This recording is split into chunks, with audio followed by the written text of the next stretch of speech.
Hey guys, I'm here to answer some questions for Assabet Valley School, and yeah, here we go.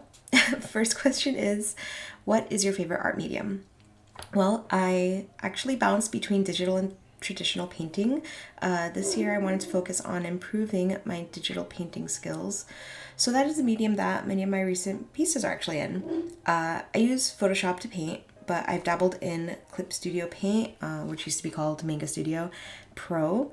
And yeah, if you wanted to try digital painting but you can't afford a program or you just don't want to dish out money for a program right now, I actually really recommend a program called Krita. It's free. You can just download it right off the internet, and it's a really, really good program. I know a few artists who use it, like use only Krita to paint digitally. One of them, I hope I'm saying her name right, is Sarah Tapis, and I'll link her down below. She's an amazing artist, and she uses Krita, and yeah, go check her out. But my favorite traditional painting medium is actually watercolor. And I don't know what exactly drew me to it because it's probably one of the more unforgiving mediums to use, but I do know that learning it made me a better artist. Watercolor taught me patience and how to have a steady hand. My other favorite medium is just pencil and paper, actually. Most of the time when I sketch or do studies is with a 2H 5mm, 0.5mm pencil, mechanical pencil, or a pink, red, or blue erasable colored pencil. Prismacolor makes these erasable colored pencils. They're called Cold Erase pencils. They're pretty old, but they're awesome for sketching. I love them. The next question is, will you make a quick sketch for us? Absolutely. In fact, I'm working on a painting in this video. I would have done it in real time, but I can't draw and talk at the same time. My brain power isn't quite there yet. But and also this video would be like 2.5 hours long because that's how long this painting actually took me to do. I'm doing what started as just a portrait study, ended up just being pretty much a complete painting. I really like how it came out anyway. Yeah, I just really liked this picture. I liked the lighting, and I haven't done realism in a while, so I wanted to get like a brush up on it and kind of take whatever I learned from this painting and apply it to my future paintings, even if it's more stylized. I feel like I learned a lot from this painting, and I'm really happy with how it came out. All right, next question is, how do you get past art block? Well, thankfully, I haven't had to deal with art block a whole lot lately, but I do have some helpful exercises that I hope can help you too. My main tip is to constantly be consuming art, whether it's animation, like a classic Ghibli film, or just scrolling your Instagram looking at your favorite artist's recent content. Surround yourself with art, with things that inspire you. Movies, music, aesthetics, it doesn't matter. A long time ago, I decided to pretty much unfollow or unsubscribe from anything that wasn't fueling my artistic fire, I guess.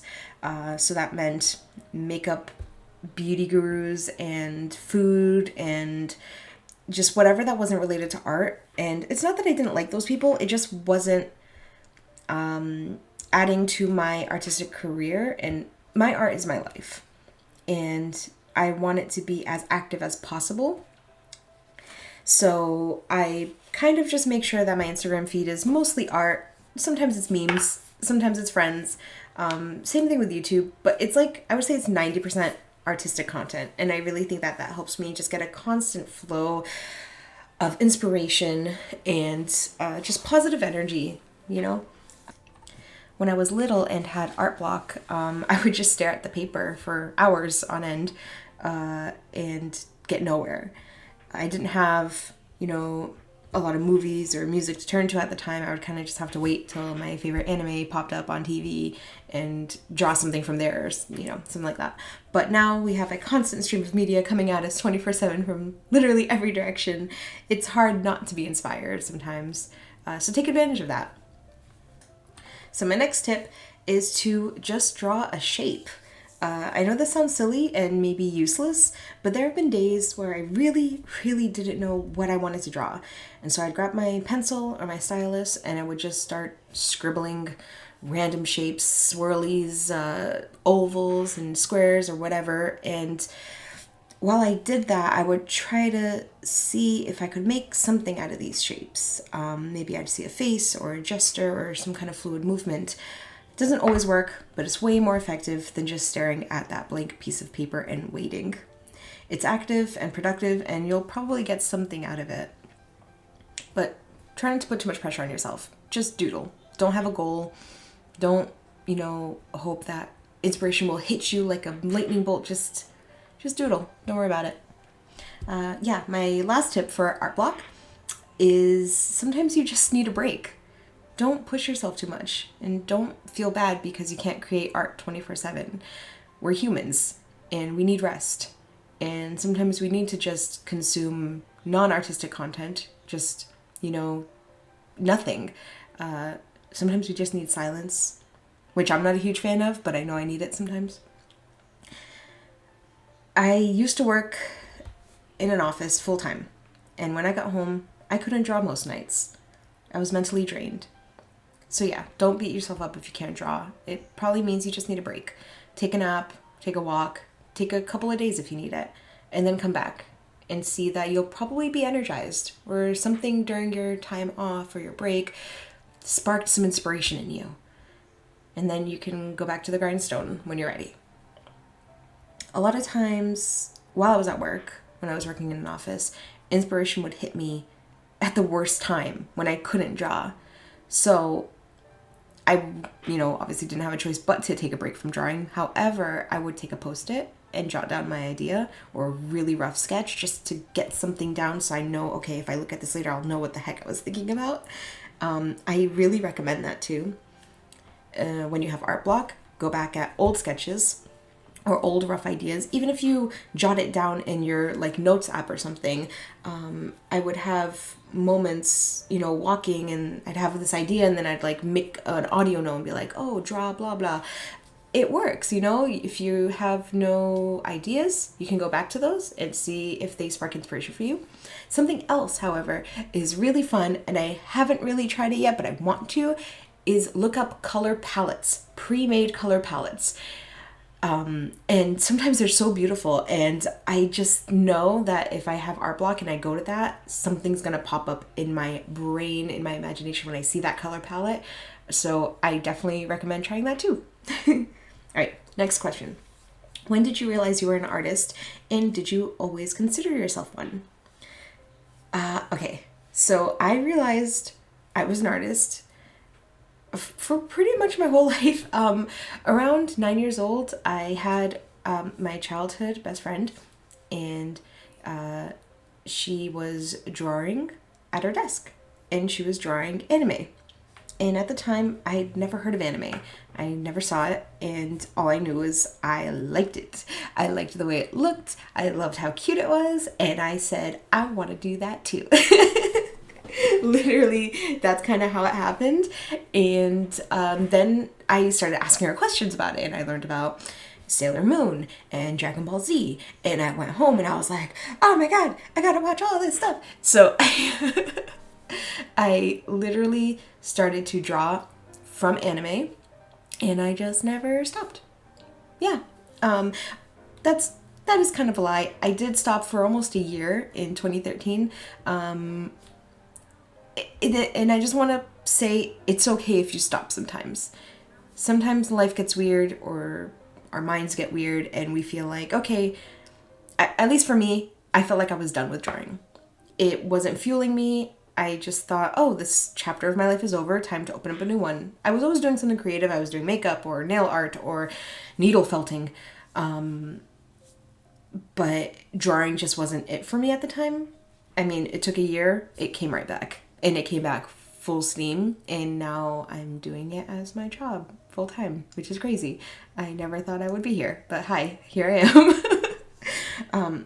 But yeah, I've pretty much always considered myself an artist, and the word artist, it's kind of vague. Anyone can be an artist. Anyone who's creative is an artist. That's what I love about that title. To me, the word artist is equivalent to the word student. It's someone who's always learning and taking what they learned and applying it to something else. And it's also equivalent to magician because you're creating something out of nothing. I don't know. I'm sounding pretty corny. I just love being an artist because it makes me feel magical, and it makes me feel like I'm just always learning, which is a good thing. Even masters are still learning. And I guess that means you can always improve. You can always get better. There's no limit to your possibilities. Next question. Will you show us which piece you're most proud of and why? Usually my most proud piece is whatever I most recently created because my skills are as good as they can get at that time. I hope every time I draw, I put as much quality and as much effort into it as I can each time if it's a finished piece. You know, sketches are sketches and it's okay to just kind of be loose and fun with it. You should allow yourself to have fun when you draw or you paint. Yeah, but as soon as I'm done with that piece and I'm so proud of it, I always tend to see things that I can already improve on for the next round. Next question. What is your best advice that you can give a young artist? I love this question. There are so many times that I could wish I could tell myself these things when I was younger. Number one, kill your babies. Yes, don't be afraid to start from scratch. Even if you spend hours on a piece, don't see it as a waste. It's an investment in yourself and in your skill. Bring those lessons to the next piece and then the one after that. If I mess up a traditional painting, I try not to get frustrated. And this has happened. I've had to start painting from scratch, and it's rare that I get frustrated with it. I mean, I do. I get a little frustrated. I walk it off, I take a break, and then I come back to it. Because the thing that I like to tell myself is, I made it once, and I can do it again. And the next time, it's going to be faster and better, because I already figured out all the issues I had with it the first round. For me, that really works, and that helps me stay positive, and it helps me stay motivated. I'm the creator. You know what I mean? No one can take that away from me. So if I did it once, I'm going to do it again, and I'm going to make it even better the second time. My second piece of advice is don't worry about making masterpieces. Sometimes an illustration just can't match what you're imagining. And that's okay. You just haven't unlocked that skill yet. Move on to the next one, come back to it in the future. Each piece you start, you're gaining a little more experience. Recently, I wanted to make a quick comic book page of something that I saw in my head. When I started to draw it down, in my head I had all these backgrounds and this lighting, and it was very beautiful. And I started to draw, and I said, I don't know how to do this. I can't do this yet. But I saved my sketch, and I'll go back to it in the future once I figure it out. But I didn't want to waste time on something that I knew I couldn't do yet. It doesn't mean I didn't try. It just means I understand that I'm just not ready yet. And I can come back to it in the future.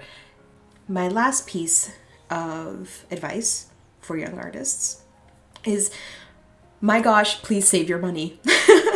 I know it is so easy once you get a job to buy all the art supplies and spend all the money now when you're young, but trust me, take it from someone who is struggling now.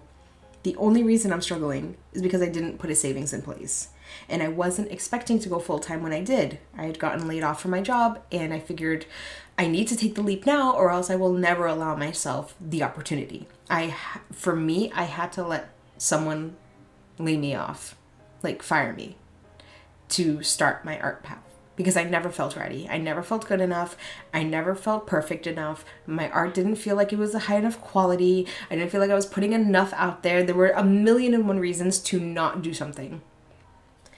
So with all that said, I didn't prepare myself because subconsciously I didn't think I was going to do it. And I really wish I did. I really wish I had a savings in place. So if I were to be able to go back in time, I would have been smarter with my money, and I would have put money away.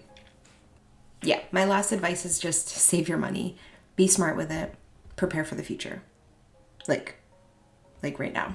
Like do it right now. Okay. All right. Those are all the questions. Thank you so much for watching my video and listening, and I hope that you were able to take something away from this. And I hope you like the drawing that you get to see. Alright, I'll see you guys later. Bye!